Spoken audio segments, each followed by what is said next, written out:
Hello friends and family, welcome to my channel. Thank you so much for joining us.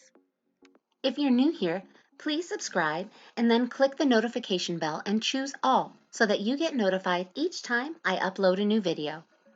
I'm really looking forward to bringing today's projects to you, and even more so since I'm participating in Try It Tuesday, hosted by Sammie at Unicorn Dust Designs and co-hosted by the Red-Headed Scrapper.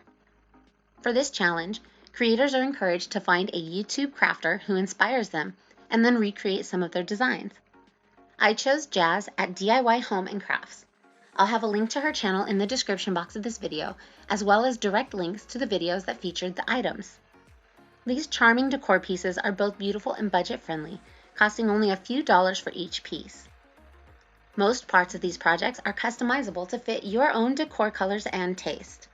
With all that being said, let's begin today's creative journey and have some fun making these absolutely gorgeous, high-end looking decor pieces for your home or to give as gifts.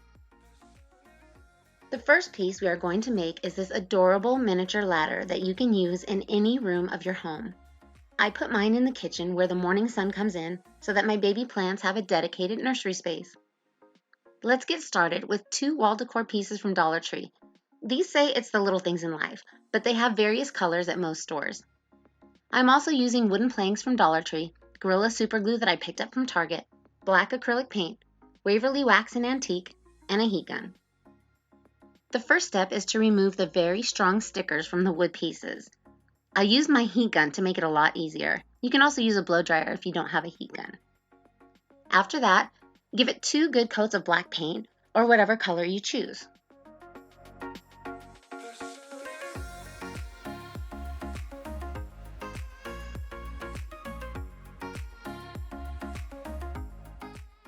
Next, I gave 1 coat of antique wax to the wood planks, which will be the rungs of our ladder.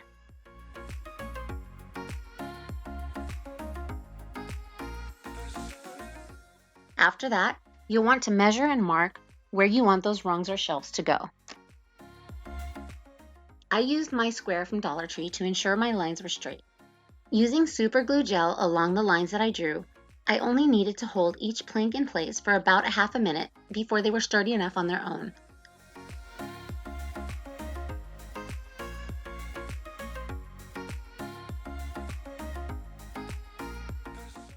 Once you've done this to all 3 rungs, I suggest reinforcing the bottoms of your shelves with a little Dollar Tree Jenga block using the super glue. Once these were in place, I felt much better about my shelf's ability to hold plants. Next project, we're making this fun lantern, which is perfect for both indoor and outdoor use. You'll want to start with 4 canvas frames. I used 6x8, which I got on clearance at Target, and 2 rubber sink mats from Dollar Tree. I also used the same paint as in the last segment, which is black and antique wax. Throw in some super glue gel and a couple tools and we're on our way. The first step is to remove the canvas from all 4 of your frames.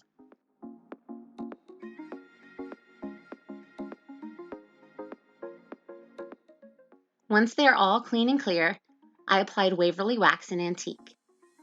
Be sure to apply it to all sides, the top and the bottom. If you're enjoying today's video, don't forget to give this video a thumbs up and subscribe to my channel. Once you click that subscribe button, click the little arrow and set your notifications to all. That way you don't miss any upcoming videos here on DIY with Erica. I'd love to keep you up to date with the latest and greatest projects and have you join our subscriber family. Okay, now that we have all 4 frames stained, let's move on to the sink mats. For this part, you may think it's easier to get black spray paint, but no. Trust me, it will cause your sink mat to be sticky, no matter how many days you let it dry. So I used folk art in black and put 1 coat on each side of the sink mats.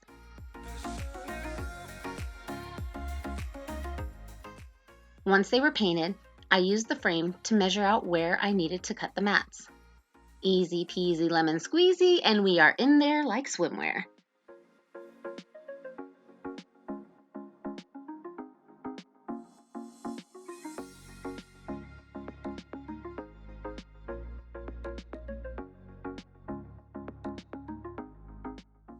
Now I took my trusty super glue and applied it to the inside edge of each frame. I glued them together, ensuring that the backs were all facing inward.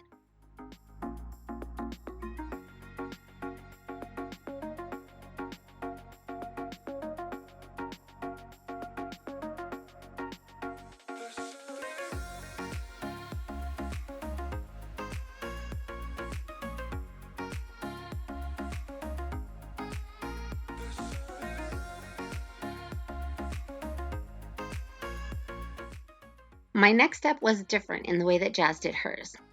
I decided to add a bottom to mine using 2 Dollar Tree wood planks and a cut portion of a paint stir stick that I had on hand. I added them to the bottom with super glue, and it was dry in no time.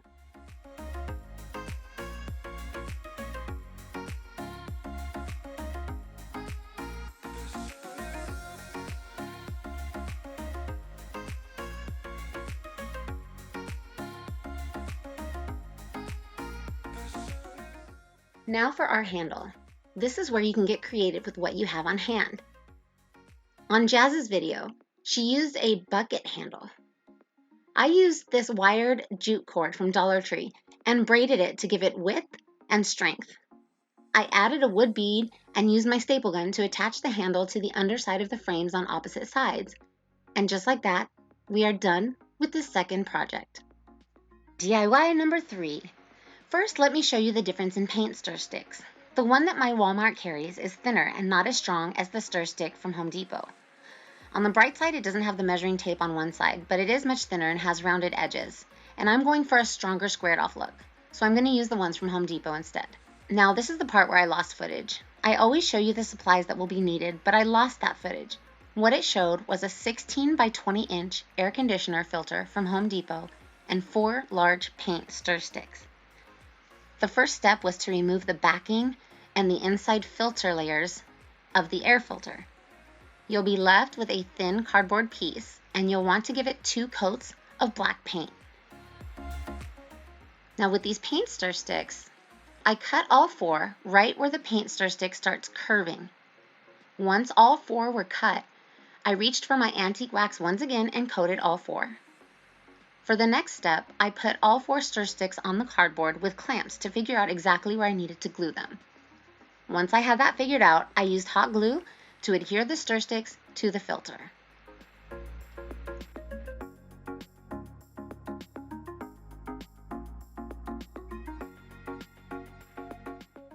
Once all 3 projects are done, this is our result. I love how these decor pieces all coordinate and can be used for so many different purposes. In the comments below, please let me know which one of these projects was your favorite. Also, let me know what you'd like to see more of on DIY with Erica.